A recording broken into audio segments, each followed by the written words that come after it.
que é um projeto seu, porque como foi...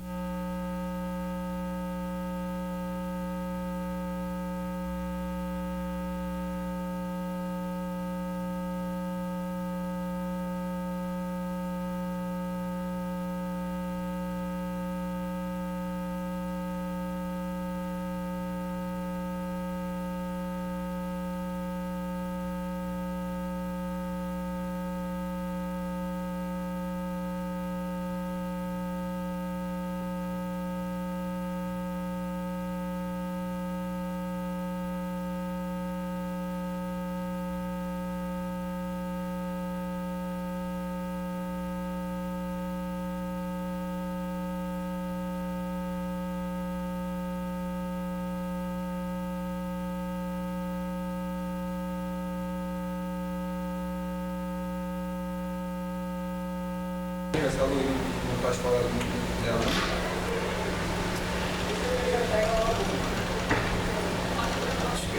Gente, tá gravando, fecha aí.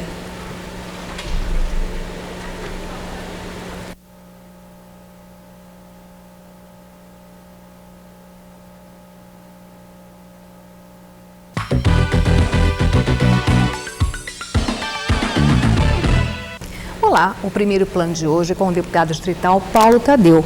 Nós vamos falar sobre os movimentos sociais, sobre o passe livre e sobre a cobrança do IPTU nos condomínios, um assunto que está revolucionando a cidade. Não é isso, deputado? Bom dia, Cátia. Deputado, vamos começar com toda essa movimentação, essa questão social que o senhor também é muito ligado, não é isso? Perfeito, olha. Qual a importância dessa movimentação social em termos de melhorar realmente a sociedade? Bem, é importante dizer que durante a última década os movimentos sociais tiveram um recuo muito grande, mas que se percebe tanto no Brasil como na América Latina, os episódios recentes na França, né, demonstram que a sociedade, de uma maneira ou de outra, começa a se organizar para exigir uma série de melhorias na vida das pessoas e, é claro, do próprio país. Aqui no Brasil não é diferente. A gente percebe hoje a luta que está sendo desencadeada pelo movimento negro em defesa da igualdade racial, em defesa, inclusive, de políticas públicas que atendam os interesses dessa raça que foi durante 500 anos explorada e colocada à margem, inclusive, do processo de produção do nosso país, de decisão do nosso país.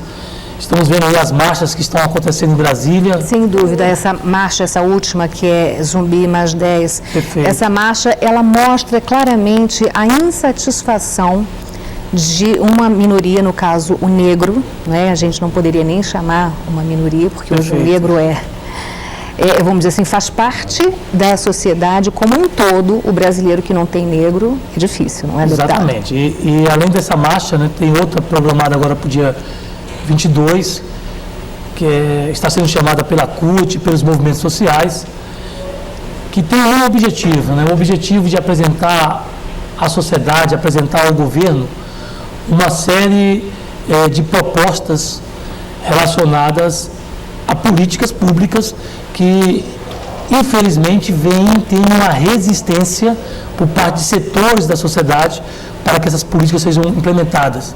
Aqui na Câmara Legislativa, tivemos já alguns exemplos de como é possível construir políticas públicas voltadas para a raça negra, como, por exemplo, emendas ao orçamento, que foram, pela primeira vez aqui na história, inclusive do Poder Legislativo, e tivemos a participação de diversos deputados, assessores importantes aqui dessa casa, juntamente, inclusive, com a Fundação Palmares, aonde pudemos apresentar emendas na área da cultura, na área da saúde, na área da habitação, na área da própria integração da raça, enfim. E essa foi uma experiência inédita que nós precisamos, inclusive, ver renovada aqui no Poder Legislativo. Também apresentamos diversos projetos, como, por exemplo, a punição, a discriminação religiosa. E nós sabemos que as religiões afro-brasileiras ainda sofrem discriminações por parte de outras agremiações religiosas. E nós queremos que isso seja, inclusive, fruto de punição quando ocorrer isso.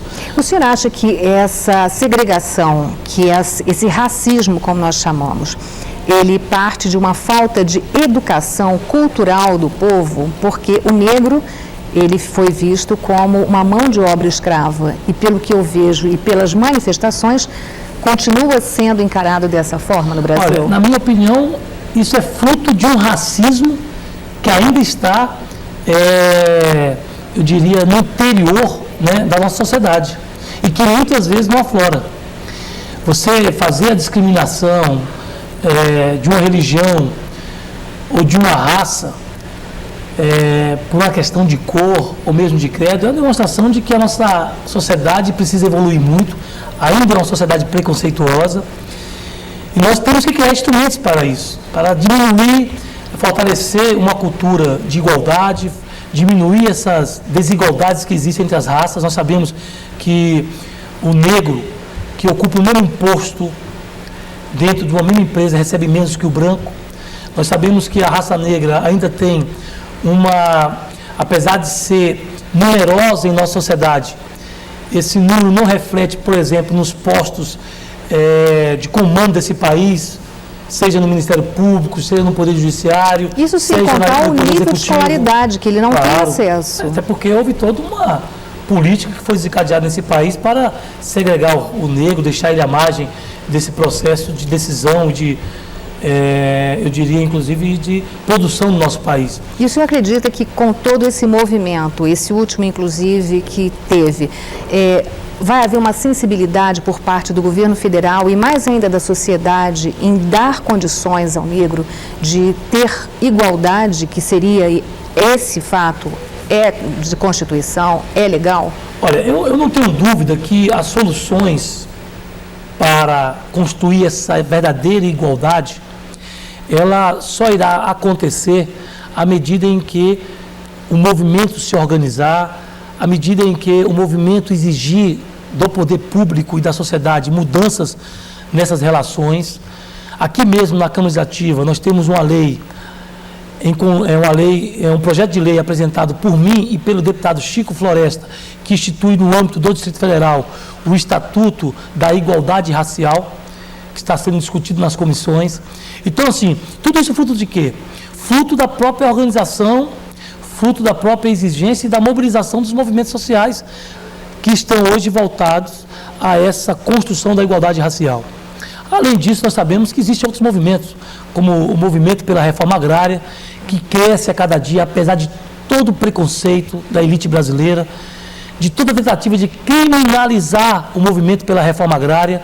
Nós observamos que na própria imprensa brasileira, alguns setores muito ligados à elite brasileira e aquele setor mais reacionário procura criminalizar os movimentos sociais, em especial o movimento em defesa da reforma agrária, que é algo necessário. É uma tendência da sociedade criminalizar vamos dizer assim, a minoria, os excluídos, para que realmente não assuma nenhum posto. É a tendência, não da sociedade, mas é a tendência de uma pequena parcela da sociedade que detém os meios de produção, que detém os meios econômicos, para tentar, com isso, impedir o avanço dos interesses, das reivindicações justas da população brasileira e daqueles que se organizam, seja em defesa da reforma agrária, seja em defesa da igualdade racial, seja em defesa de um melhor salário mínimo, seja em defesa das questões que estão diretamente ligadas ao dia a dia da população brasileira. Nós estamos falando sobre discriminação, sobre preconceitos e problemas sociais e raciais. E o senhor tem um projeto de lei que vai beneficiar estudantes com passe livre. Esses estudantes que necessitam do passe livre também são uma minoria. O senhor poderia falar sobre o seu projeto? Bom, primeiro vamos aqui deixar muito claro que a luta em defesa do passe livre estudantil é uma luta histórica dessa mesma classe. Aqui no Distrito Federal, diversos parlamentares já apresentaram projetos de leis voltados para essa área, que seria a adoção do passe livre. Como em Brasília, outros municípios, outros países também fazem as mesmas lutas, né? Desenvolvem a mesma luta em defesa desse passe livre, que ele vai muito além do simples transporte do aluno para a escola para casa, né? Ele procura, com isso, criar instrumentos para desenvolver mais ainda a capacidade intelectual, social, cultural de um aluno que hoje está se formando. A gente sabe que aqui no Distrito Federal existe uma segregação da juventude que mora nas cidades mais distantes aqui do centro do plano piloto. Cidades como Gama, Sobradinho, Planaltina, Braslândia, né? Núcleo Bandeirante, Riacho Fundo, enfim. Essa juventude que mora nessas cidades, elas são praticamente excluídas do direito a assistir aqui um teatro, um show, poder ver um cinema. E hoje no Distrito Federal o governo está para inaugurar, já inaugurou semana passada, né, a Biblioteca Nacional, Exato. Aqui que fica ao lado da rodoviária. E um estudante desse, para sair de uma cidade dessa e ir até a Biblioteca Nacional, passar o dia todo ali estudando, se formando, né, crescendo culturalmente, ele precisa, além da passagem, ele precisa se alimentar, etc. E nós sabemos que no Distrito Federal a passagem de ônibus é muito cara, apesar de termos um péssimo transporte público. E queremos, com esse passe livre estudantil, garantir a possibilidade e garantir o acesso a esses estudantes, né, do direito a um teatro, a um cinema, a uma biblioteca nacional, enfim, as demais questões que acontecem aqui no centro do Distrito Federal e que nós sabemos que com a adoção desse passe livre, além do direito de poder estudar, ele vai poder também desenvolver outras áreas. Agora, deputado, com a adoção do passe livre, algumas pessoas podem questionar, como nós estávamos conversando anteriormente, se vai aumentar ou não a passagem, o valor da passagem do transporte público e o transporte coletivo, de um modo geral, no Distrito Federal. Veja bem, cara. Aumenta ou não? Olha só, pela primeira vez se apresentou um projeto relacionado ao passe livre estudantil nessa casa, fruto de uma pesquisa criteriosa em cima de dados da própria Secretaria do Transporte do Distrito Federal, em cima de elementos concretos do dia a dia da classe estudantil aqui do Distrito Federal. Esse projeto, ele propõe a adoção do passe livre sem um aumento da passagem de ônibus. Por que isso? Porque no estudo que foi feito, nós chegamos a detectar o seguinte, que 1/3 do chamado passe estudantil hoje, que o estudante paga, ele é assumido pelo próprio estudante, quer dizer, o próprio estudante paga 1/3 do valor da passagem que ele tem hoje. Os outros 2/3, portanto quase 66%, pouco, né? 66 de alguma coisa, quem paga são os próprios usuários, aonde esse percentual está diluído na passagem de ônibus. Então o que nós estamos propondo? Que se mantenha o mesmo 66% diluído na passagem de ônibus, portanto continuará os usuários pagando esse valor, e os outros 1/3, que hoje é pago pelos estudantes, quem passaria a pagar seria o GDF, a partir dos cofres públicos. Então, não haveria aí nenhum aumento da passagem. O 1/3 que é pago pelo estudante, em vez dele pagar, quem pagaria agora seriam os cofres do GDF. E isso acarretaria o encargo de quanto isso é importante para dizer. o governo do Distrito Federal? O GDF gastou no ano passado 30 milhões de reais para transportar alunos no Distrito Federal. E transportou uma quantidade muito pequena. Com a metade disso, portanto, com 15 milhões de reais por ano, o GDF, e são dados da própria Secretaria de Transportes aqui da nossa cidade, conseguiria adotar o passe livre para todos os estudantes. Então, com 15 milhões de reais ano, poderíamos garantir esse benefício que seria uma revolução, na minha opinião, na maneira de se educar os nossos estudantes.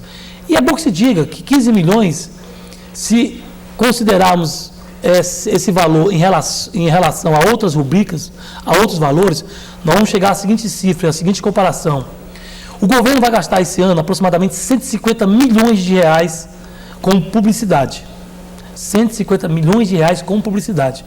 Com 10% disso, o governo garantiria, inclusive, o passe livre para todos os estudantes.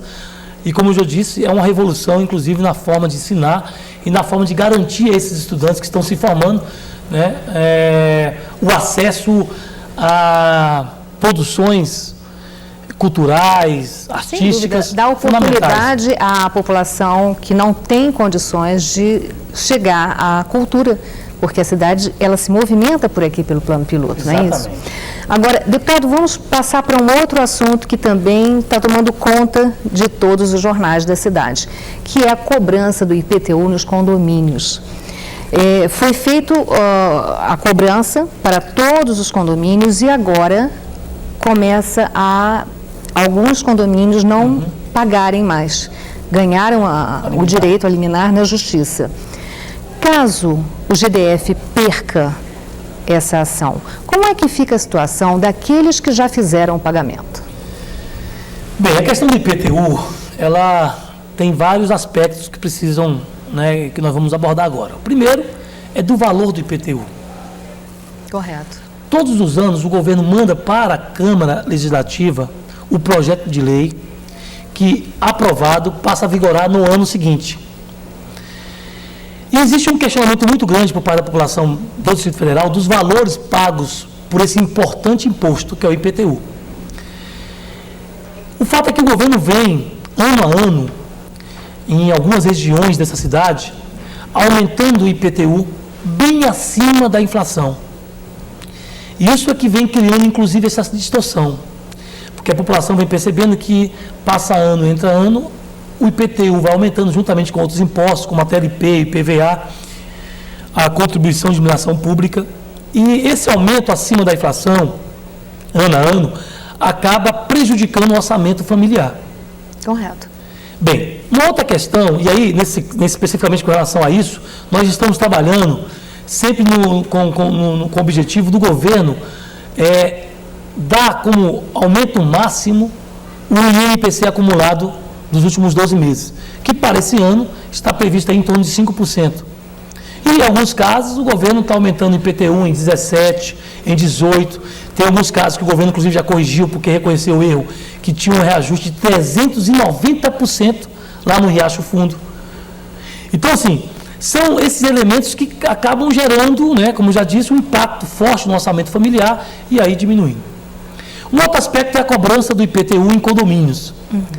Muito se coloca que os condomínios no Distrito Federal, praticamente todos, ainda não estão regularizados. E aí abre-se o questionamento, se pode se cobrar, se não deve cobrar, enfim. Eu tenho um entendimento que o governo tem que cobrar sim o IPTU em todos os condomínios, mesmo não estando regularizados.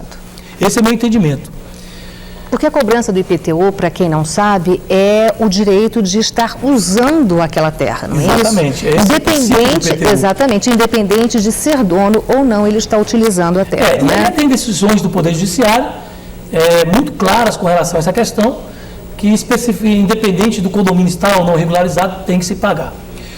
O que nós somos contrários, primeiro, é que o governo cobre e não dê a essa população, como por exemplo, lá no Arapuanga, em outros condomínios ali na região de Ceilândia, Sobradinho, não dê a essa população as benfeitorias fruto da cobrança desse IPTU. Então, essa população muitas vezes não tem uma delegacia, ela não tem direito ao asfalto, né? Não tem ali um posto de saúde. Então, a população quer pagar, mas quer ter também o direito de poder receber os benefícios do poder público. Um outro problema muito sério com relação ao IPTU, e é o que nós estamos dizendo o seguinte: o governo pode e deve cobrar, mas desde que o Poder Legislativo aprove a cobrança desse IPTU nesses condomínios. E o que ocorreu, e que é a grande polêmica que está aí nos jornais nessa semana, é que o governo mandou para a Câmara um projeto de lei que constava apenas 52 condomínios, aproximadamente 52 condomínios. Então, é o que estava no projeto de lei. O problema é que o governo mandou a cobrança do IPTU para quase 200 condomínios. Então, mais de 150 condomínios, aproximadamente, receberam o carnê do IPTU. Ora, se o governo aprovou apenas 52, os outros, portanto, são cobranças indevidas, cobranças ilegais. E foi por esse motivo que nós entramos no Poder Judiciário, questionando o direito, primeiro, que é um direito legítimo do parlamentar eleito, de analisar, discutir e aprovar os impostos que serão cobrados à população. Ora, se o governo não incluiu no projeto de lei esses condomínios, logo ele não pode cobrar. Correto. E foi sobre esse princípio que nós entramos no Poder Judiciário, garantimos uma liminar, Essa liminar suspendeu esse pagamento e se no mérito, e eu acredito que no mérito nós vamos ganhar, porque a Constituição, a lei orgânica e todas as leis tributárias desse país são muito claras. Quem aprova imposto é o Poder Legislativo. Quem elabora é o Poder Executivo, mas quem aprova é o Poder Legislativo. Ora, ganhando, na minha opinião, o governo vai ter que devolver aquilo que já foi pago de maneira indevida por esses moradores. Quer dizer, então, esses moradores que estão assustados com o pagamento, aqueles que fizeram o pagamento, eles podem ter a garantia de que o governo do Distrito Federal, perdendo esta ação, vai ser ressarcido do seu pagamento. Agora, é bom que se diga o seguinte, acredito eu que existem maneiras de se devolver esses recursos. Vou citar duas aqui, né? Claro que o governo tem condições de arrumar a melhor maneira. A primeira seria em espécie, depositando na conta daquele usuário, daquele contribuinte, o que foi pago de maneira indevida. Uma outra maneira seria dando crédito tributário para esse contribuinte e podendo, por exemplo, fazer o acerto de contas do IPTU do ano que vem. Porque esses condomínios que ficaram de fora do projeto do ano passado, o governo está incluindo no projeto desse ano, que deverá ser aprovado até o final de dezembro. De qualquer forma, então, essas pessoas passariam ou passam a pagar a partir do próximo ano? Exatamente. Desses condomínios que ficaram fora do ano passado, se aprovados pela Câmara Legislativa, passarão legalmente a serem cobrados no ano que vem. Correto. Então, o governo pode dar um crédito tributário para essas pessoas que já pagaram. O mais importante é isso, é que eu quero deixar muito claro assim, que eu não sou contra a cobrança de IPTU nos condomínios. Não sou contra. Só que o governo tem que cobrar de maneira legal. Porque quando um contribuinte erra no seu pagamento, deixa de pagar, o governo vai lá e faz todas as ações necessárias para receber esse imposto. Corretamente. Muitas vezes até põe lá o contribuinte na dívida ativa do Distrito Federal. Ora, então, se o contribuinte pagou errado ou deixou de pagar, o governo utiliza os seus mecanismos para poder receber e mesmo cobrar desse contribuinte. Ora, quando o governo cobra errado, a contrapartida tem que ser a mesma. O governo tem que reconhecer que cobrou errado e nós já tínhamos alertado o governo dessa cobrança equivocada que ele queria fazer, mas infelizmente fez, mas felizmente, por enquanto, a Justiça está fazendo, inclusive, eu diria, uma ação correta com esses contribuintes que estão sendo lesados, né? Então, o melhor que tem-se agora é aguardar. Primeiro assim, nós vamos agora, com outra ação, estender a todos os condomínios que estavam fora da pauta, portanto, do projeto de lei aprovado no ano passado, e esperarmos depois o julgamento do mérito, porque as cobranças estão suspensas. Ok. Deputado, muito obrigada por sua entrevista. Obrigado a você, Cátia. Eu acabei de conversar com o deputado distrital Paulo Tadeu. Participe do nosso programa. Aí vai o nosso e-mail, tvdistrital@cl.df.gov.br. Eu espero você no próximo programa. Até lá.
Olá, eu vou conversar hoje no programa Primeiro Plano com o Dr. Arlécio Gasal. Ele é assessor jurídico da mesa diretora da Câmara Legislativa. Nós vamos falar sobre orçamento para o Distrito Federal. Não é isso, doutor Arlécio? É isso. Nós vamos desvendar esse bicho de 7 cabeças para muita gente, que é o orçamento. E nada melhor do que conversar com o doutor Arlécio, que tem 46 anos de serviço público e 43 de orçamento. Não é isso? Exatamente. Os dados estão corretos. Vamos então começar, doutor Arlécio, explicando exatamente o que é o orçamento. O orçamento no caso do Distrito Federal, ele é feito de um ano para outro, não é isso? Isso mesmo. O orçamento, né, o orçamento público em geral, não só do Distrito Federal, como da União, etc., respeita um princípio que é um dogma para o orçamento, que é o princípio da anualidade. O orçamento, ele vigora sempre em coincidência com o ano civil, ou seja, 1º de janeiro a 31 de dezembro. Nós sabemos que outros países, como a Espanha, a América do Norte, etc., o orçamento é de julho a junho, é de meio a meio ano. O nosso coincide com o ano civil, a peça orçamentária, não é? Mas nós não podemos falar o que é um orçamento, né? Um orçamento público, numa definição muito simplória, que foi feita até para a gente quando dá esses cursos sobre orçamento, é um plano que o governo faz traduzido em dinheiro para o período de um ano.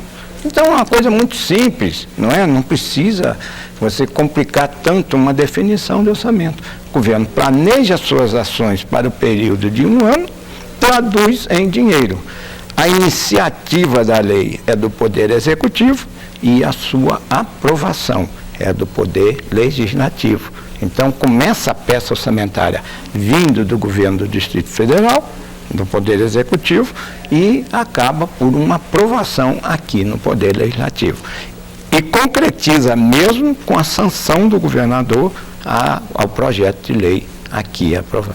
Doutor Arlécio, quais são os passos dados para chegar até a aprovação, no caso do Distrito Federal, na Câmara Legislativa, do orçamento? Olha, os passos, como a gente acabou de informar, a iniciativa da lei é do Poder Executivo. Então, o Poder Executivo encaminha o projeto de lei orçamentário para o ano seguinte à Câmara Legislativa. Essa peça orçamentária tem que estar presente para leitura em plenário até no máximo 15 de setembro.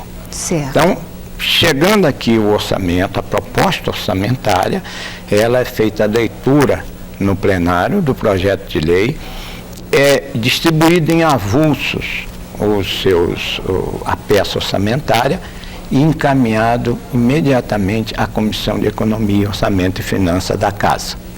A Comissão de Economia, Orçamento e Finanças, então, faz um cronograma de eventos, ou seja, o que vai acontecer na comissão até a aprovação da lei.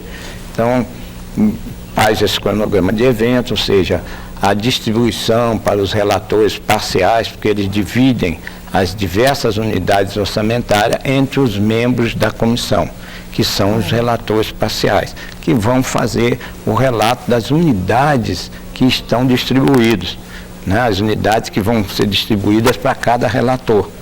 E um relatório geral que é feito avocado sempre pelo presidente da comissão. Ele não participa dos relatórios parciais, mas ele avoca a si o relatório geral.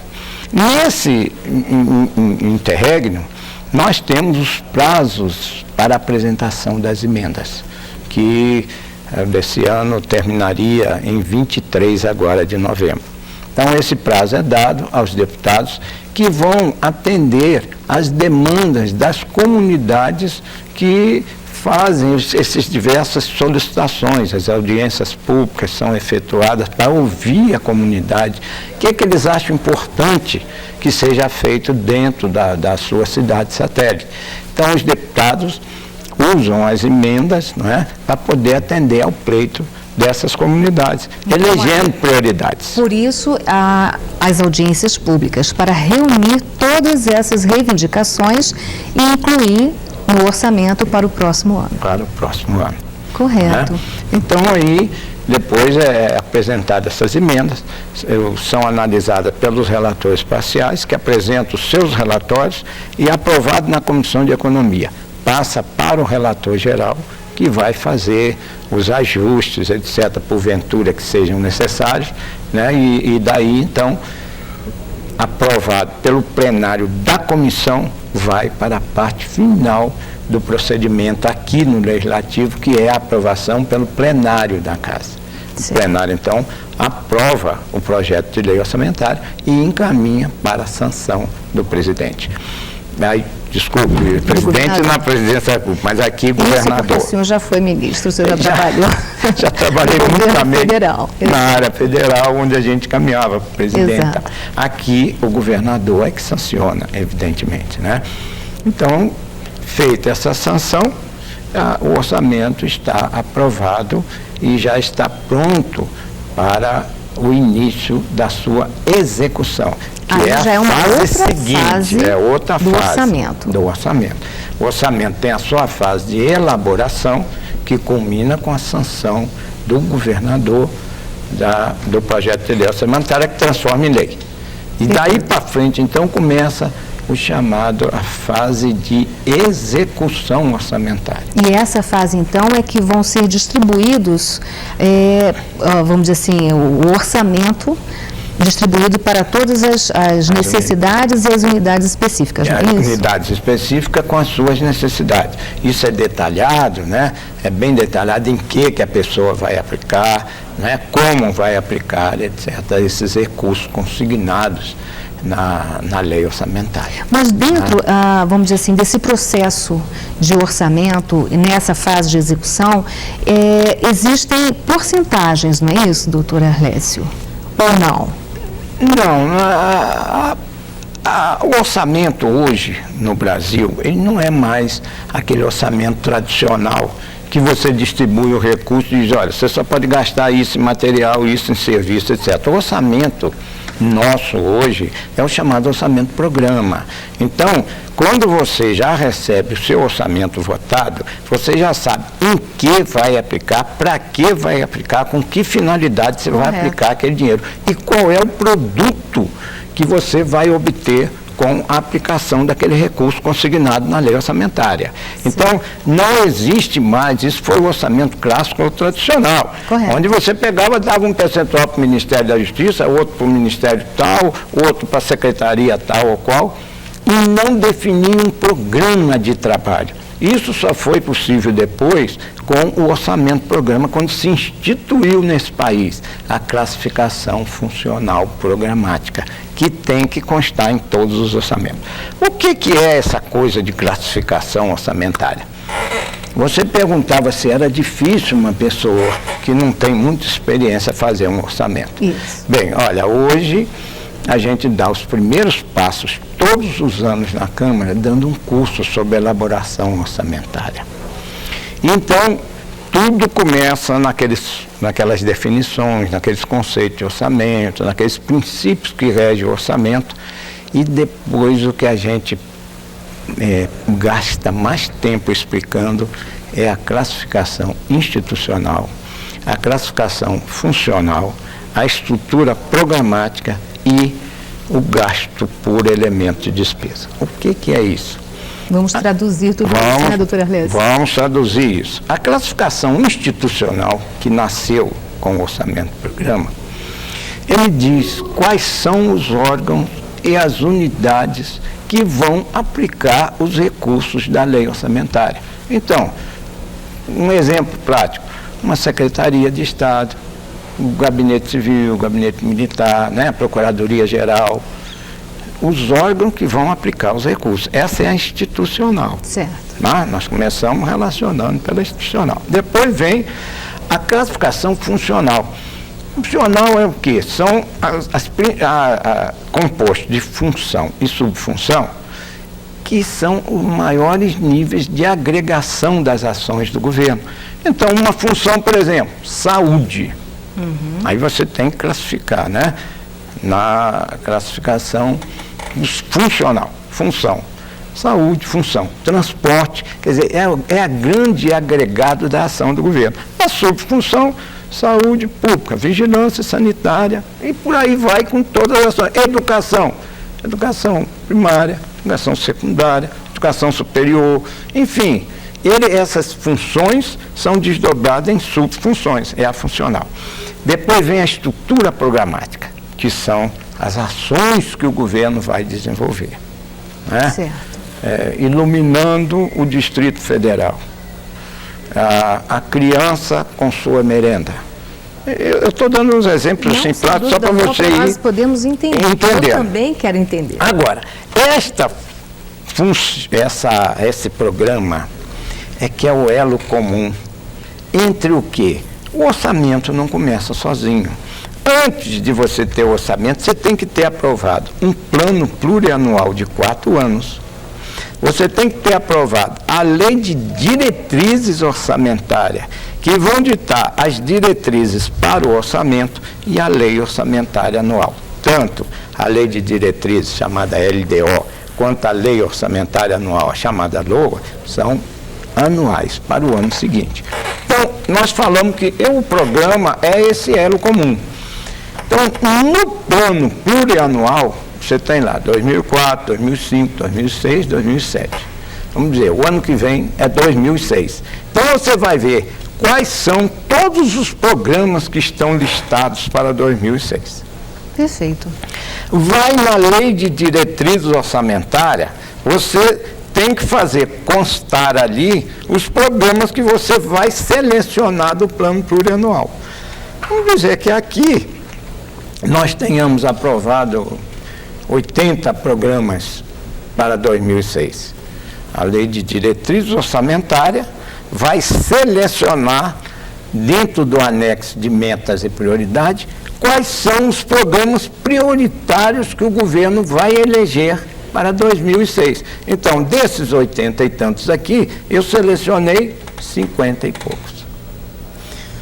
50 e poucos programas. 80 e tantos programas, 50 e tantos programas. Na lei orçamentária, eu vou ter o quê?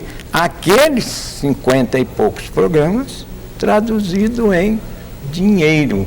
Os programas com as suas ações traduzido em dinheiro, cada uma dessas ações. As ações são os projetos e as atividades. Então, é essa lei orçamentária que é votada na Câmara Legislativa. Até então, até a lei orçamentária é por conta do Executivo.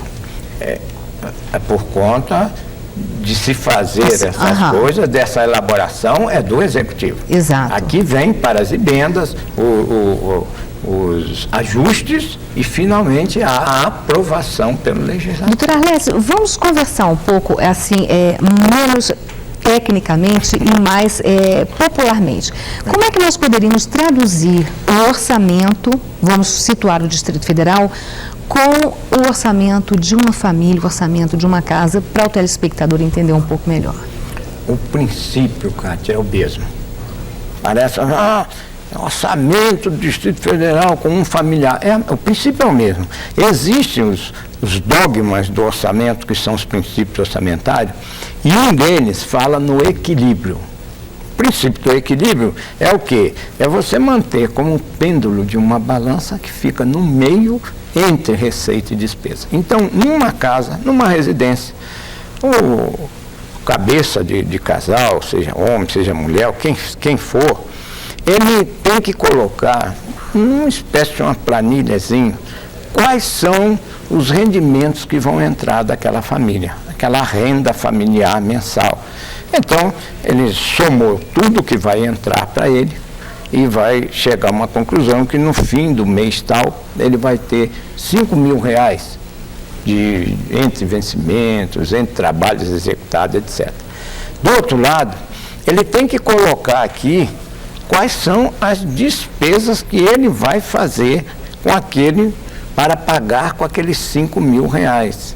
Correto. Essas despesas que ele vai relacionar não pode ultrapassar aos 5.000 que ele vai ganhar. Por quê? Porque senão ele vai passar a ter o quê? Um déficit. O que é o orçamento público? O princípio do equilíbrio é que a projeção das receitas a serem arrecadadas tem que ser exatamente igual à projeção da despesa que ele vai executar naquele ano. Então, se eu vou ter, no caso agora do orçamento, 8,9 bilhões de reais que eu vou conseguir de receita em 2006, eu só posso ter projetado de despesa 8 bilhões e 900 milhões de reais. Então, o princípio do equilíbrio orçamentário, receita e despesa, tem que colocar num prato da balança e ficar exatamente no meio. Então, é igual à família. A família não pode está gastando mais do que ele vai receber. Sem dúvida. Senão ele causa um desequilíbrio. E aquele que economiza faz o superávit, né? É o contrário do déficit. Eu projeto a minha despesa de tal forma que vai sempre me somar alguma coisa. É onde eu faço as minhas aplicações imobiliárias, de caderneta, de letras, enfim, do que seja. É a reservazinha que aquele que tem um bom equilíbrio orçamentário e possa ter isso, ele faz. Então, o orçamento de uma família com o orçamento de um governo vai pelo mesmo princípio, daquele equilíbrio, daquela projeção de todas as receitas que vai arrecadar e ter todas as despesas que vai fazer no ano. Na família, né?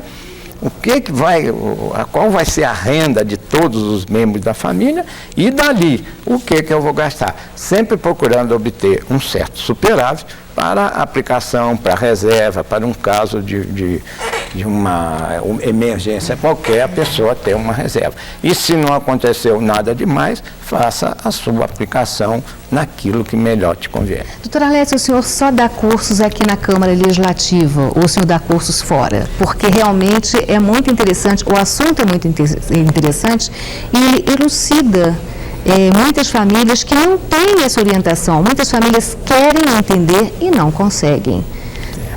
Só dá curso aqui? Não, eu já dei curso demais aí por esse mundo de Deus, na ESAF, né? Na Escola de Administração Pública, em universidades, né?